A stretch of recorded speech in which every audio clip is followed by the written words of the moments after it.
Joo. Hyvin heijastaa. Niin 230 leppä. Linko. Pitäis vähän leventää, kun tuli tuohon Viiattiin laitettua tämmöstä lisää rapaakaaret. Hanhet kaakatta. Niin piti sitten rajan väliä leventää ja muolata samalla nuo vanteet, niin.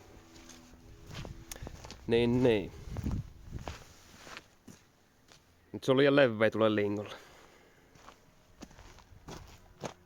Pitää toista puolta. Nyt on jyrmäkän näköinen, kun on vähän rapaakaaria, mutta tuo linko pitää leventää nyt.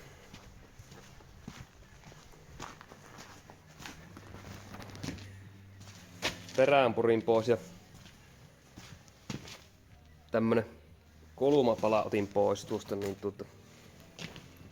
löytyi tuommoinen Esa-patun jousikka. Etulataan kiinnikin, niin on just kääpänen on tuo. Samalla ettäysyvillä on tuo ja paksuus on just eikä melkein. Tuo ohuvempaa, mutta tuo terärunko on ollut. Tästä kun piste, niin tullaan jämäkkä tuo. Vähän edes helpottaa. Tarvii ruveta porrailemaan asioiksi mihinkään latikkaan niitä. Joo, en tehnyt kuin tuo yhden pulttivälin leveämmän vaan siitä. Olisi tullut turhan leveä siitä. Tai voiko linko ikinä liian leveä olla, mutta ahtaissa pihoissa, niin kyllä se jo riittää, kun se tuolta tulloo yli ja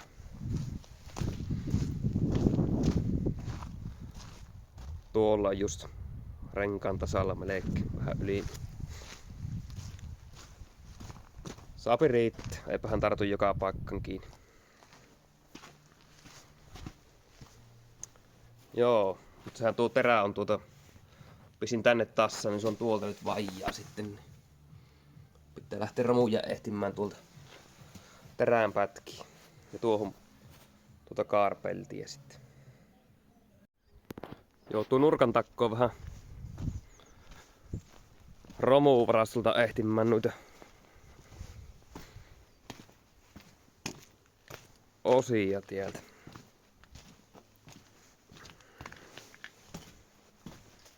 Tässä olisi yksi lingon raato, niin täällä olisi hyviä teränpätkiä ihan tuommoisen käyttöön. Ei tuossa kehto linkoa ennen. Joskus sulla meininkin se olisi aika ja mielenkiintoinen vielä lingon rakentas, mutta eipä jaksa. Tuossa on myös karvoa peltiä olisi tuohon siihen siiveksi. Tarvita kaivelemaan tuosta vähän hakuammunta. Joo, siitä löytyy tuo pelti ja linkokkin löytyy. Tää kantaa tuonne pajan eteen. Joo, terää ei kummoisesti ollut näköjään. Ollut tarttunut kiinni, niin siitä suohaan hyvää terää. On tää kyllä muuten melko parsittu ja kursittu kassaan, mutta velipoika tämä jostain kaljalaatikolla taisi työkaverilta joskus hommata ja tuoda, mutta tai ja muuta hyvää kuin nuo terät olla tässä.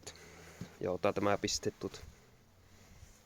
Voisi tuo ihan suora on tuo ja ropelli olisi ihan muuta hyvää siinä ei ollakaan.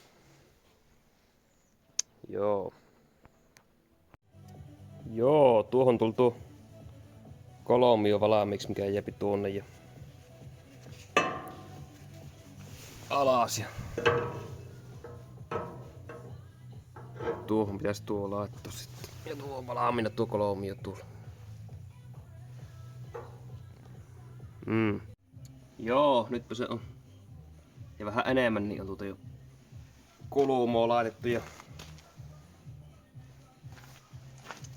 tämä peltikin on jo tiellä. Semmonen sötös tulloo siitä. Tuommoisesta leitevannun vanhasta pellistä. Vähän se on paskoa nähnyt, mutta ei se haettu vaikka. Ulkopuoli on siisti silleen. Sehän se on pieni asia. Joo, siinäpä se kiikku. Tuolla vähän ohkasta tuo 4 millisten, niin piti vähän tuosta koteilloa rakentaa siihen jäykisteeksi. Saapa nähdä kestääkö tuo. Ei sit ihan nätti oo, mutta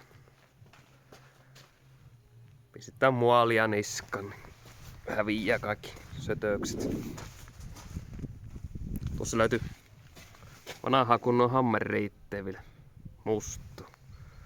Päiväs on heijastanut.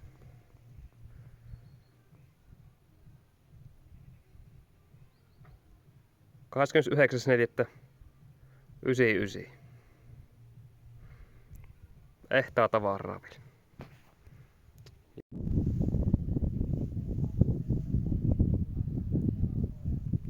Ihan järissä olevaa vielä. Ei oo mennyt miksikään. Tulloopa hyvä. Nytpä se ois levennys valaamis. Tuolla vielä tuommoinen merkkikepin paikka laitettu tuohon nurkkaan, että näkee mitenkä se on. Tuossa on pultilla kiinni. Kun maali vetäis niin ihan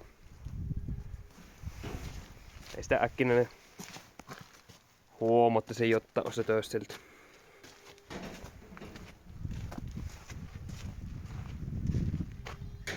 Tuon verran se on leveämpi nyt.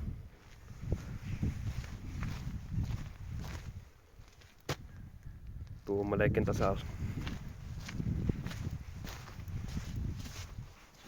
Joo, nyt vaan lumia oottelemaan. On tässä tämmönen kelluva silmä tuli joskus tuohon tehtyä, että myötäälö ja tämä torven kippas. Nousoo ylös tuonne. Ei nuoskalumelle jää kiinni se ihan tuo. Tukkii herkästi tuo torvea tämä leppä ainakin. Saapi ylös sen tuon nostettua. Tuohon pisti jo paikkamaalia, niin eipä sattunut. Eri väriähän se tietysti on. Mutta semmonen se. Jospa sillä lumia linkolis. Ei jo tuu takaperäähän tuossa, mutta no, siinä ei mitään ihmeellistä.